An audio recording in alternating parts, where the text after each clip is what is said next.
Screen पे आपको एक भत्ताखोर शख्स की पिक्चर दिखाई दे रही होगी। लाहौर के इलाका शादबाद में रहने वाला नाज़िम जट नामी ये शख्स वहां के ताजरों से भत्ताखोरी करता है। ये उनसे जोर जबरदस्ती असले के जोर पे भत्ता लेता है।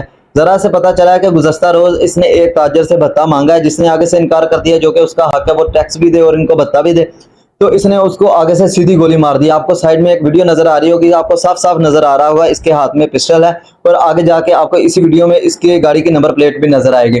खैर, इसने वहां पे उसको गोली मार दिया। वहां पे आसपास के जो भी उसके जानने वाले थे, उन्होंने इसको मौके पे ही पकड़ लिया है। वो जो बंदा है जिसको इसने गोली मारी है, उसको हॉस्पिटल एडमिट कर दिया गया है, जो कि शदीद जख्मी हुआ है। उसका इंटरव्यू आगे चल के मैं आपको सुनाता हूँ। पहले मुतलका अहकाम आला से मेरी गुजारिश है कि ऐसे भत्ताखोरों से ताजरों की जान छुड़वाएं। बड़ी मेहनत से पैसे कमाते हैं वो लोग, टैक्स भी देते हैं, हर चीज अदा करते हैं, उसके बाद भी भत्ताखोरी। तो फिर वैसे ही पाकिस्तान के हालात कुछ ऐसे हैं, उनको क्या ही बचता होगा। तो आपसे गुजारिश है, ऐसे भत्ताखोरों से आप निजात दिलवाएं और इस शख्स के खिलाफ जल्द अज जल्द कार्रवाई करें। बाकी उस बंदे का आप इंटरव्यू सुनो जरा। अस्सलाम वालेकुम। ठीक है, मेरा नाम है और गुलजार साहब मेरे वालिद साहब हैं। ये जो वाक़या हमारे साथ पेश आया, इसके तकरीबन कोई 12 साल से हम नाज़िम जट नामी बदमाश गुंडा भी है, यानी कि बदमाश ज़माना है, जिसका कोई तकरीबन समझ लें कि पुलिस वालों के साथ बहुत ज़्यादा असर रसूख है और इलाके पूरे में खौफ हरास फैलाया हुआ है इसने। कभी किसी औरत के कपड़े फाड़ दिए, उसको थप्पड़ मार दिए, औरतों को भी नहीं छोड़ता। इसके अलावा असला लहराना और गन साथ रख के बाहर रोडों में घूमना इसका मामूल का काम है। कभी किसी उसके पेट्रोल वाले से पेट्रोल डलवा लिया, उसको भी पैसे ना दिए। कभी इसने फल वाले से रेडी वाले से फल खरीद लिया, तो उसको भी धक्का धुक्का दे के मार दिया। मजदूर से काम कर रहा है, थप्पड़ थप्पड़ मार दिए। लेकिन पिछले 12 साल से ही हम ये सहते आए हैं। तो वजह थी कि कुछ हमारे अपने कोई मामूली थे मामला थे कि कुछ इन्वेस्टमेंट कम होने की वजह से हम नहीं छोड़ पा रहे थे इसके तो कारोबार कर रहे थे इसकी जगह पे। इसने कई दफा हमसे बताना वसूल किया गन पॉइंट के तौर पर। जब भी आना, इसने हमारे आते ही टेबल के ऊपर अपना असला रख देना और गाना गलोच शुरू कर देना, पैसे दे नहीं देना। कई दफा इसने हवाई फायरिंग भी की हमारी फैक्ट्री में आके। तो जिसकी बिना पर अब 3 माह पहले की बात है कि इसने हमें बहुत ज्यादा बता मांगना शुरू कर दिया, तंग करना शुरू कर दिया, गाना गलोच करना शुरू कर दिया वाले साहब के साथ। मैं तेरे बेटों को मार दूंगा, तू मुझे जानता नहीं। कभी पुलिस वालों के इसने हमें धमकियां दी हैं कि कल तेरे थाने पर पड़ा देंगे, तू मुझे छुट के दिखाई। इस तरह ये चलता रहा। 3 माह पहले हमने फिर इरादा बनाया कि इसका ना प्लाट हम छोड़ के ना कहीं और शिफ्ट हो जाते हैं। तो इसका फिर तलकलामी हुई, तो इसने कहा आप हमारे प्लाट छोड़ दो। हमने इससे 3 माह का टाइम मांगा, तो कहता है नहीं, इसी मंथ मेरा सारा जो है ना प्लाट खाली करो, एक टाइम में सारे 3 के 3 प्लाट। हमने कहा कि बहुत ज्यादा सेटल है, यानी कि ऊपर करेने लगी है, नीचे मशीनरी है, उसको उठाना यानी कि बहुत मुश्किल काम था। हमने खैर चुप करके मामूली मामूली खत्म किया कि चलो क्या इससे लड़ाई झगड़ा करना, हम इस बात में भी आगे हो गए, हम चलते रहे। तो इसके बाद जो मरियम नवाज साहिबा ने जो सीवरेज का यानी कि काम शुरू करवाया हुआ है, उस पर आ गया बता लेने के लिए कि ये मैं सीवरेज का काम मैं करवा रहा हूँ, मुझे पैसे दो। जितने भी उस इलाके में गोदाम है, फैक्ट्रीज हैं, उन सब से इसने बता वसूल किया। किसी से 80,000, किसी से ₹1,00,000, किसी से 2 लाख रुपया। तो उसे भी इसने हमको जबरदस्ती बता लिया, हमने नहीं दिया, तब भी आगे बदतमीजी गाली गलौज किया, फिर हमें मजबूरन देना पड़ा। तो इसी रोज हमने इसका मकान, एक प्लाट जो था ना हमारे पास, वो खाली किया। हमने इसको कॉल किया कि भाई अपना प्लाट आगे एक खाली हो गया, उसका कब्जा हमसे वापस लो और बाकी जो हमारे पास प्लाट है उसका जो है ना रेंट वो वसूल करो, ताकि अगले माह हम जो हमने खाली कर दिया इसका किराया हम तुम्हें नहीं देंगे। ये शख्स दन दनाता हुआ आया, आते ही इसने हवाई फायरिंग कर दी है और गाड़ी से निकला है और गाड़ी से निकल इसने हवाई फायर किया है।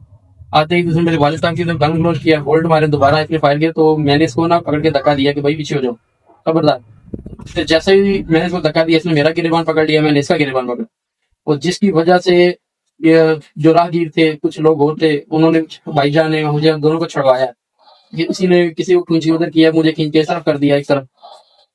उसके बाद इसने सीधे फायर जो है ना मुझे मारे ट्रैक्टर से। कहता है तसनाम है, मैं चीज है, मैं कितना बड़ा बदमाश हूं, तू मुझे जानता नहीं। इसने डायरेक्ट मुझे फायर मारे हैं, जो कि आप देख सकते हैं मेरी दोनों टांगे मफलूज हैं। मैं डॉक्टर दोनों टांगे मेरी मफलूज हो चुकी हैं, यानी कि मैं चलने फिरने से कासिर हूँ। डॉक्टर ने 6 माह का टाइम दिया कि 6 माह तक यानी कि बेड रेस्ट है। 6 माह से पहले मैं ना तो चल सकता हूँ, ना भी अपने बच्चों की रोजी के लिए कहीं जा सकता हूँ। मैं तकरीबन मरीज बन गया और मैं ये भागने लगा। उसके बाद फायर किए, फायर करके तो साथ ही गाड़ी में भागने लगा। फिर मेरे भाई ने दोनों पीछे से जफ्फी डाल के इसको नीचे गिराया, यानी कि खींचा, तो नीचे कीचड़ था, ये मुंह के बल नीचे गिरा है, और जिसकी वजह से इसके सर पे चोट शायद आई है, लहू लहान था, क्योंकि मैं तो खुद गिरा हुआ था जब फायर लगा मुझे। एक तो मेरे पाँव के नीचे से गुजरा, जो सुराख करके चला गया, चीखता हुआ जिसम को। दूसरा मेरी लेफ्ट साइड की जो पिंडली है, जो निकलने के नीचे, उसको हड्डी को तोड़ते हुए मुझे गिरा गया, जिसकी वजह से मैं मजरूब होकर गिर गया हूँ।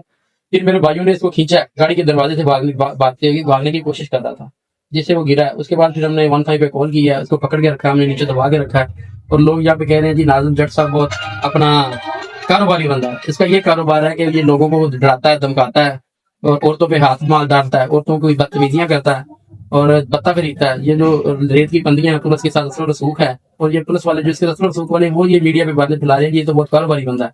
इसका ये कारोबार है सिर्फ लोगों को डराना। ये दहशतगर्द है, दहशतगर्द से भी ज्यादा कोई होगा वो दरिंदा इंसान है, ये दरिंदा सख्त इंसान है ये। और मुझे मरियम साहिबा से जो है कि इस टाइम हम प्राइम मिनिस्टर ऑफ पंजाब है, हमें उनसे यही अपील है कि हमें इसे इंसाफ दिलाया जाए।